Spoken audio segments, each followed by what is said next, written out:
இன்னைக்கு டே 29. என்னடா 6:10க்கே எந்திரிச்சு கிளம்புறேன்னு பார்க்குறீங்களா? நீ 8 மணிக்கு கிளாஸ்க்கு வரலனா ஸ்டடி லீவே கிடையாதுன்னு சொல்லிட்டாங்க. அதுக்காகவே அடிச்சு பிடிச்சி போனேன். செம்ம குளிர். போயிட்டு பிரேக்ஃபாஸ்ட் சாப்பிட்டுட்டு கிளாஸ்க்கு போனால் இப்பயும் சில பேர் லேட்டாக வந்துட்டாங்க. அவரு கடுப்பாகி போயிட்டாரு. ஸ்டடி லீவில் கை வச்சிட்டாரு. சரி என்ன பண்ணுறது? அப்படியே போஸ்டிங் போகிற வழி என்னோட ஃபேன்ஸ் எல்லாம் மீட் பண்ணிட்டு போனால் பொங்கல் வைக்க ஆரம்பிச்சிட்டாங்க. 2 நாள் முன்னாடி பொங்கல் வச்சுட்டு வீட்டுக்கு ஓடிலான்னு பார்க்குறாங்க போல. சரி நாங்கள் அப்படியே போஸ்டிங் போயிட்டோம். வஜா ஃபைல்ஸ் எக்ஸ்போஸ் ஆனதுலேருந்து மூஞ்சியே காட்ட மாட்டேங்கிறான். காம்படிட்டர் நிதியாவே பொறாமப்படுற அளவுக்கு புக் எடுத்துகிட்டு போயிருவேன்னா பார்த்துக்கோங்க. அவள் இதெல்லாம் புலம்பிட்டு இருக்கா மற்றவங்க கிட்ட. வஜா வந்து திட்டிகிட்டு இருக்கா. அப்புறம் நவீன அதிசயமாக எங்கள் பக்கத்தில் உட்காந்துருக்கான். அப்படியே போஸ்டிங் ஜாலியாக போயிடுச்சு. அப்புறம் மதியானம் வந்துட்டு கொஞ்ச நேரம் மாங்காய் படிச்சுட்டு இருந்தேன்.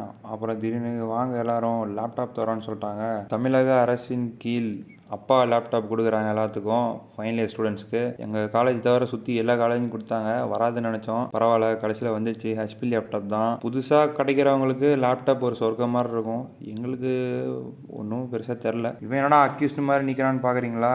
எந்திரிச்சு நின்று போஸ்ட் கொடுக்க சொல்லிட்டாங்க லேப்டாப் வாங்கின மாதிரி. அதான் இப்படி கொடுத்துட்டு இருக்கான். சட்டை பட்டெல்லாம் கழட்டிட்டு அக்யூஸ்ட் மாதிரி தான் இருக்கான். அட்ஜஸ்ட் பண்ணிக்கோங்க. நீங்கள் லேப்டாப் கொடுக்கும்போது தெரிஞ்சிச்சு நீங்கள் ஃபுல் டே எல்லா மைண்ட்லேயுமே லேப்டாப் ஒன்றுன்றது தான் இருக்குன்னு. இப்பயும் சில பேர் படிப்பாங்க, அதெல்லாம் விட்டுருங்க. நம்ம இன்னைக்கு ஃபுல்லாக எக்ஸ்ப்ளோர் பண்ணியாச்சு. இவரோட மேனரிசம்லாம் பார்த்தீங்கன்னா ஒரு பாலிட்டிஷியனோட ரிசம்பிளன்ஸ் தெரியும். தெரிஞ்சால் கமெண்ட் பண்ணுங்க. அப்புறம் நைட்டு ஃபீஸ்ட் போட்டாங்க. நல்லா வெளுத்து கட்டிட்டு வெளியே போய் பார்த்தேன். பாவம் ஒரு ஜூனியரை பிடிச்சி ரேகிங் பண்ணிட்டு இருக்கான் ஸ்ரீனி. என்னன்னா இங்கேருந்து சாப்பாடு எடுத்துகிட்டு போய் படைக்கணுன்றான் செவருக்கு. அந்த பையன் பாவம் கதறான். ரேகிங் ஆஃபீஸர்ஸ் யாரோ பார்த்தீங்கன்னா தயவு செஞ்சு இந்த ஸ்ரீனி இழுத்துட்டு போயிருங்க. கண்ணு முன்னாடியே ரேகிங் பண்ணிட்டு இருக்கான். அந்த பையன் பாவம் வந்து கெஞ்சறான் பாருங்க. அவ்வளோதான். அப்படியே வந்து மறுபடியும் கொஞ்ச நேரம் லேப்டாப் நோண்டிட்டு இன்னையோட டே முடிஞ்சிச்சு. பாய்.